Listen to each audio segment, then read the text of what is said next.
Y ahora, como lo habíamos anunciado, estamos recibiendo al doctor Guido Brambilla, cirujano plástico que nos acompaña todos los lunes en el programa y con quien vamos a charlar de las respuestas, de las preguntas a las respuestas de los televidentes. Pero además yo decía, doctor, ¿cómo le va primero? Buenas tardes. ¿Cómo te va? Si esta es una buena época para operarse. No sé si hay buenas épocas o malas épocas. Sí es cierto que hay gente que al verano lo ve con mucho pesar, digamos, que le molesta mucho el calor. Generalmente esos son los pacientes que por ahí se pueden sentir algo molestos al usar una faja, si tiene una cirugía abdominal, o si se tiene que cuidar del sol, por ejemplo, o si le gusta mucho vivir en la pileta, en el río, y bueno, se va a tener que cuidar del sol. O sea, es el paciente que por ahí mejor que no se opere en verano, pero si es un paciente que no tiene problemas de cuidarse 1, 2 semanas, 3 semanas de estar al sol, o es el mismo tiempo, o usar una faja si no va a andar en la playa, en la pileta, o sea, no hay mucha diferencia. Pero hay alguna cirugía, por ejemplo, la cirugía de párpados, que hay que cuidarse el sol por 1 semana. Entonces, no va a estar recién operado de los párpados y ir a la pileta, no se puede. Paradójicamente, el verano es la época en la que tal vez la gente más descubre esas cosas que quisiera corregir, ¿no? Y sí, las cosas están a la vista, sobre todo lo que cubre la ropa habitualmente, en el invierno, en estaciones más frías.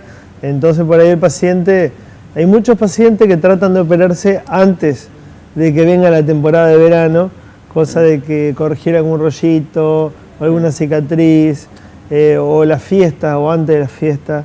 Pero bueno, también pensar que por ahí el verano, a fin de año, algunos cuentan con el aguinaldo, no se van de vacaciones, o sea, las circunstancias de cada paciente son distintas. ¿Y los operatorios inciden en las vacaciones, por ejemplo? No son muy largos en la mayoría de los casos, ¿no? Depende de qué cirugía, pero yo casi todos los pacientes el tiempo de reposo mínimo es de días a 1 semana, y algunas cirugías por ahí tienen que cuidarse un poquito más, sobre todo lo que es la abdominoplastia. ¿Y qué movimientos? Claro, de no hacer esfuerzo, sobre todo ejercicio, por 3 semanas, por 1 mes. Ejercicio físico de abdominales, intenso. Puede caminar, organizado. Habitualmente puede caminar, hacer la tarea cotidiana, pero no hacer ejercicio físico de intensidad, ¿no? Después otro tipo de recomendaciones, ¿no? ¿Y cuándo se obtienen los resultados finales de una operación de cirugía estética? ¿En cuánto tiempo promedio? Y generalmente son varios meses. Incluso el resultado, el proceso de cicatrización evoluciona hasta el año. O sea que la cicatriz definitiva que trae el paciente por ahí puede demorar 1 año. O sea, la cicatriz al principio es roja, un poquito levantada, se va aclarando, se va aplanando. Por ahí cicatrices que inicialmente parecen, que el paciente dice, ¿y esta cicatriz me va a quedar? No, vamos a esperar 6 meses, 1 año, a ver cómo queda la cicatriz. Además, las cirugías ahora dejan cicatrices muy chiquitas. Cada vez son más reducidas y aparte se tratan de ubicar en lugares donde no sean visibles o disimularla. Hay tratamientos para prevenir una cicatrización hipertrófica. O sea, la cicatriz ahora, en este momento, el paciente lo demanda mucho, exige mucho cirujano que prácticamente no se note, que no exista, y bueno, hay que tratar de responder. Las cirugías en general, pero las estéticas más todavía, ¿no? Sí, por supuesto. Mi práctica exige resultados. O sea, yo tengo que dejar una cicatriz o no visible, o imperceptible, o mínima. ¿Y hay algunas, estoy volviendo a hacer preguntas que ya he hecho, pero por ahí el público se renueva. ¿Hay alguna cirugía que requiera un retoque, volver a intervenir? Bueno, hay varias cirugías que tienen un porcentaje de no éxito completo en una sola cirugía y que por ahí requiere una revisión. Como hablamos, por ejemplo, en algunos casos de las orejas del cartílago se puede mover de nuevo y se puede hacer un retoque. O por ejemplo, una cirugía que hay que hacer mucho, por ejemplo una rinoplastia, que hay que corregir el dorso, la nariz, la punta, las narinas, que por ahí puede quedar alguna cosita que requiere una corrección más adelante. A veces las correcciones son con anestesia local, no requieren con internación, una internación, o sea, son pequeñas cositas. Pero hay cirugías que requieren retoque, sí. Pero ya están previstas, digamos. Sí, yo lo hablo con el paciente y le comento, bueno, sí, pero en tu caso puede pasar esto o lo otro.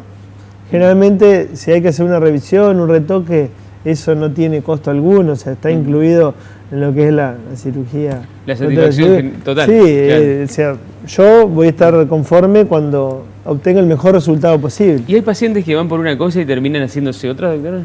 Y generalmente sí, si está conforme con el resultado, si se desarrolla una buena relación médico-paciente, el paciente es fiel y siempre te va a consultar por esas cosas y por otras. ¿Y existe la adicción a la cirugía? Existe. ¿Son casos muy extremos? Digamos, hay casos que son extremos y generalmente requieren atención psiquiátrica, psicológica, ¿no? Cuando uno detecta uno de esos casos, le debe sugerir eso al paciente, y son pacientes que generalmente huyen o escapan al tratamiento psiquiátrico y buscan algún cirujano que les haga caso a lo que ellos quieren. Y es un paciente que tiene un trastorno de su propia imagen, es como si fuera una anoréxica a pedir que le haga a un cirujano plástico o otro tipo de médico a decir que le haga bajar de peso cuando está delgado. Es un trastorno de la propia imagen. Una distorsión en la imagen. Una distorsión que bueno, está en otro punto, no en lo físico, sino en lo psicológico. Otra vez me fui y me quedaron la pregunta pendiente, pero me entusiasmé hablando de temas que hemos charlado hoy, pero que es bueno repasar también. Igualmente nos veremos la próxima semana todavía. Nos vemos la próxima semana. Y respondemos estas preguntas que han quedado pendientes de encuentros anteriores, más las que llegan en el día de hoy, con el doctor Guido Brambila, cirujano plástico, con quien charlamos habitualmente los lunes sobre su especialidad.